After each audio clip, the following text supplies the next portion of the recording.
नमस्कार, मी अमित काळे न्यूज डंकामध्ये आपलं मनापासून स्वागत करतो. मित्रांनो, महाराष्ट्राच्या विधानसभा निवडणुका पार पडल्यानंतर आणि त्या निवडणुकीमध्ये आपल्या पक्षाचं खातंसुद्धा उघडण्यात अपयश आल्यानंतर महाराष्ट्र नवनिर्माण सेनेचे अध्यक्ष राज ठाकरे यांनी आज मुंबईमध्ये महाराष्ट्र नवनिर्माण सेनेच्या पदाधिकाऱ्यांचा मेळावा घेतला. या मेळाव्यात त्यांनी आपल्या शैलीत भाषण केलं, पण भाषण करत असताना काँग्रेस आणि राष्ट्रवादी काँग्रेस शरदचंद्र पवार पक्ष तसंच शिवसेना उद्धव बाळासाहेब ठाकरे पक्ष या तिन्ही महाविकास आघाडीतल्या प्रमुख पक्षांनी जी भूमिका निवडणुकीनंतर EVMच्या बाबतीत मांडलेली होती, त्याच धर्तीवर आज राज ठाकरे यांनी भाषण केलं. त्याच धर्तीवर म्हणण्यापेक्षा तीच री त्यांनी आज ओढली असं इथं म्हणावं लागेल. कारण राज ठाकरे म्हणतात त्याप्रमाणे मतं आपल्याला मिळालेली आहेत, मग ती गेली कुठं हा साधा प्रश्न सर्वसामान्य मतदारांच्या मनामध्ये या निमित्तानं निर्माण झालेला आहे. विधानसभा निवडणुका होऊन 2 महिने झाले. राज्यात महायुतीचं सरकार स्थापनसुद्धा झालेलं आहे. मंत्रिमंडळ तयार झालं, मंत्रिमंडळातल्या मंत्र्यांना खातेवाटप झालं, पालकमंत्रीसुद्धा ठरले आणि या सरकारचा कारभार हा सुरू झालेला आहे. एक गोष्ट लक्षात येत नाही की निवडणुकीमध्ये हार झाल्यानंतर ती हार ही खिलाडू वृत्तीनं स्वीकारायची असते आणि राज ठाकरे यांच्यासारख्या नेत्याकडून तीच खरं तर अपेक्षा आहे. राज ठाकरे हे अन्य नेत्यांच्या तुलनेमध्ये वेगळे नेते आहेत, वेगळ्या पद्धतीनं विचार करणारे नेते आहेत. त्यांचा दृष्टिकोन हा नेहमी वेगळा असतो. मात्र आज त्यांनी EVMच्या संदर्भात जी नाराजी व्यक्त केली ती कुठंतरी न पटणारी आहे. कर्तृत्ववान नेता अशी ज्यांची ओळख आपल्याला सांगता येईल अशा काही मोजक्या अशा नेत्यांमध्ये आपण राज ठाकरे यांचं नाव घेऊ शकतो.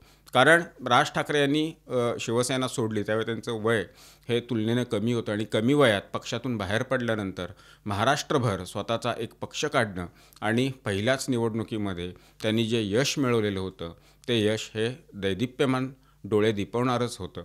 दुर्दैवानं त्या निवडणुकीनंतर त्यांना लोकसभा असेल किंवा विधानसभा या दोन्ही निवडणुकांमध्ये अपेक्षित असं यश मिळालं नाही. तरीसुद्धा सत्तेत नसताना, सत्तेची कुठलीही ताकद नसताना एखादा राजकीय पक्ष टिकवणं आणि तो चालवणं हे खूप अवघड असतं.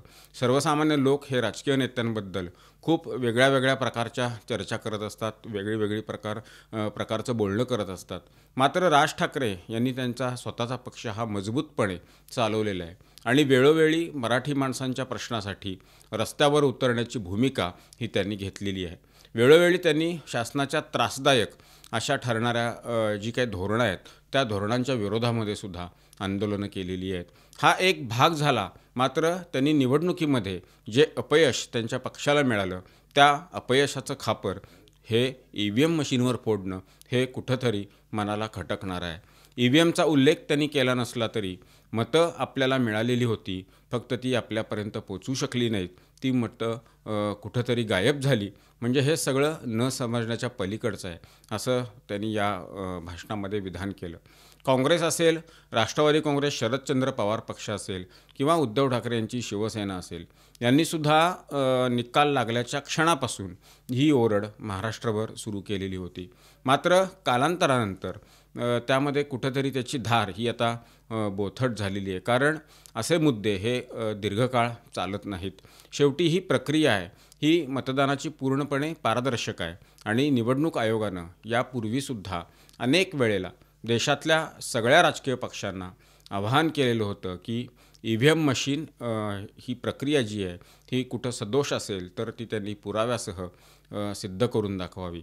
मात्र यामध्ये एकही राजकीय पक्षाचा नेता पुढं आला नाही आणि त्यांनी हे मशीन सदोष आहे हे सिद्ध करू शकला नाही. त्यामध्ये राज ठाकरे यांचा मनसे पक्षसुद्धा आहे. मनसे पक्षानं सुद्धा या संदर्भात कधी आक्षेप नोंदवला, मशीन जे आहे EVMचं ते सदोष आहे हे दाखवून दिलं असं कुठं ऐकवत नाही. ती एक संधी निवडणूक आयोगानं ही सर्वच राजकीय पक्षांना दिलेली होती. मात्र अशा राजकीय पक्षांनी हा सगळा विषय केवळ माध्यमांमध्ये मांडलेला आहे, माध्यमांमध्ये केलेला आहे.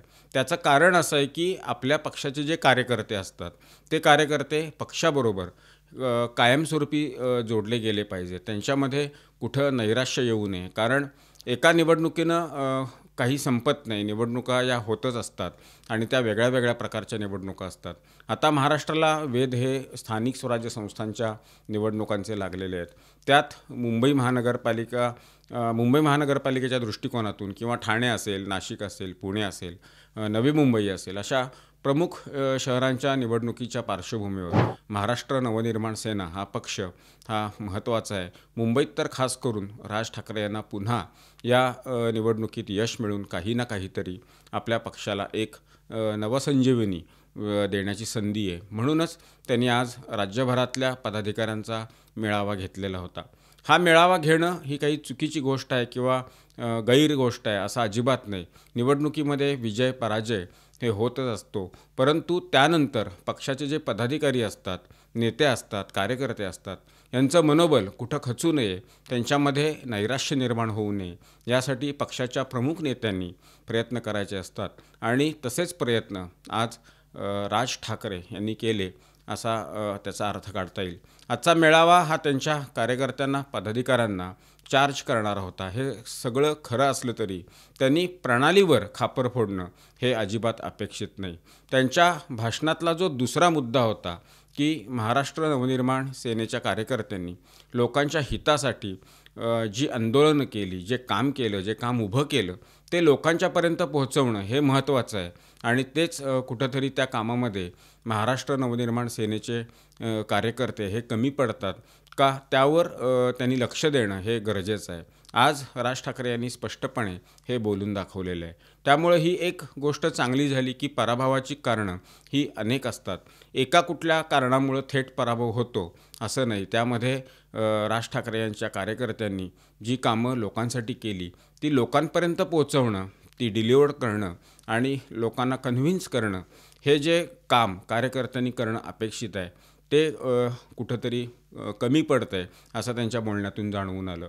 निवडणुका आल्यानंतर कामाला लागून चालत नाही.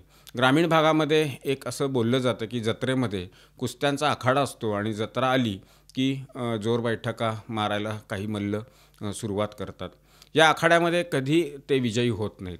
मात्र 12 महिने जो रोज मल्ल सराव करतो, जोर बैठका मारून मेहनत करून शरीर कमवतो, तो मात्र या आखाड्यामध्ये विजयी होतो. असाच हा प्रकार निवडणुकांचा असतो. निवडणुका आल्या म्हणून तयारीला सुरुवात करून चालत नाही. 12 महिने उद्याच निवडणूक आहे अशा हिशोबानं राजकारणात काम करणाऱ्या नेत्यांनी, पदाधिकाऱ्यांनी, कार्यकर्त्यांनी काम करावं लागतं आणि हा संदेश आज राज ठाकरे यांनी त्यांच्या कार्यकर्त्यांना दिलेला आहे.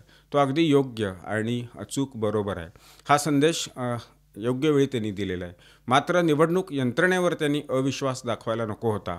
सर्वोच्च न्यायालयानं सुद्धा हा विषय आता संपवून टाकलेला आहे. अनेक देशभरातल्या लोकांनी याचिका दाखल करण्याचा प्रयत्न केला, मात्र याचिका दाखल करून घ्यायलासुद्धा न्यायालय तयार नाही अशी परिस्थिती आहे. त्यामुळे लोकांमध्ये आता अपयशाचं खापर हे EVMवर फोडणं हा प्रकार कुठंतरी हसू येणार आहे. लोक त्याला फार महत्त्व देत नाहीत हे मात्र निश्चित आहे. तूर्त इथंच थांबतो. हा व्हिडिओ आपल्याला कसा वाटला ते आपली प्रतिक्रिया कमेंट बॉक्समध्ये नोंदवून जरूर कळवा. व्हिडिओ आवडला असल्यास तो लाईक करा, शेअर करा आणि आमचं चॅनल आठवणीनं सबस्क्राईब करायला विसरू नका. धन्यवाद.